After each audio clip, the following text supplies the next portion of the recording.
Lumabas na siya, gumalaw na siya dyan. Pero wala naman siya lalabas na. Ayun nga eh. So yun, tatlong inakay. Pasok. Dito siguro siya pumapasok. Oh. Lalabas natin mga pogi. Bagis yung nakapunta dyan. So ito ayan hindi pinatay yan para makita nyo. So buhay pa to, i-release natin to sa malayo So ito mga kap, pangalawang huli. Bali nakita ni Lady.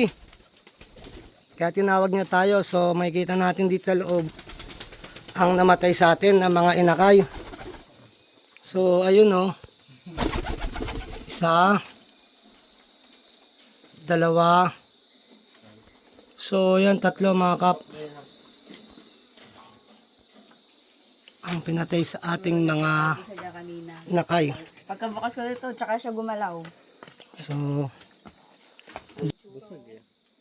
So to mga kap, busog siya. Nakatatlo. Ano bang ano to? Babae ata to. Babae po, boss. To? Babae.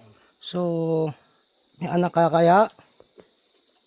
Ayan mga kap nakita nyo. So nakita ni Lady to. Sabi ni Lady, parang may nag-iingay yung mga kalapati dito sa taas. So ayan na nga. Nakahuli uli. Ito makikita nyo, hindi pinatay at walang sinasabi nyo. Naipit kasi nakaraan mga kape. So to, hinuli natin ang buhay at marunong na tayo muli. Okay, salamat Lady. Kaso tatlong biktima ang ating mga kalapate. Yun, natuwa na naman si Rodel. Alam na dis. Sige, ganito Jem, dali mo to sa pinakamalayo. Pa-i-release mo na lang siya. Sabihin na nating pinakaloob. Maaaring mga 1 kilometers ang layo sa atin dito para hindi na makuha ng kalapate. Okay lang ba yun? Okay, salamat.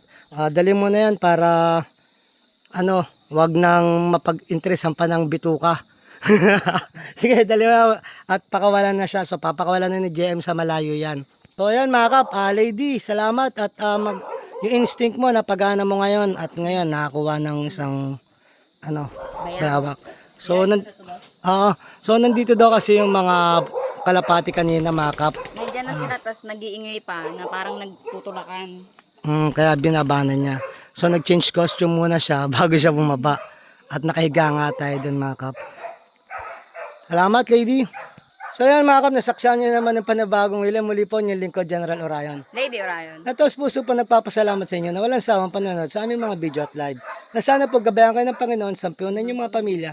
Na sana po humingi tayo ng gabay sa Kanya, sa isip, sa salita at gawa, upang magampanan natin tungkulin dito sa mundong ibabaw, na naayon sa Kanyang mga gusto at mga kailingan. Muli po, maraming salamat. God bless.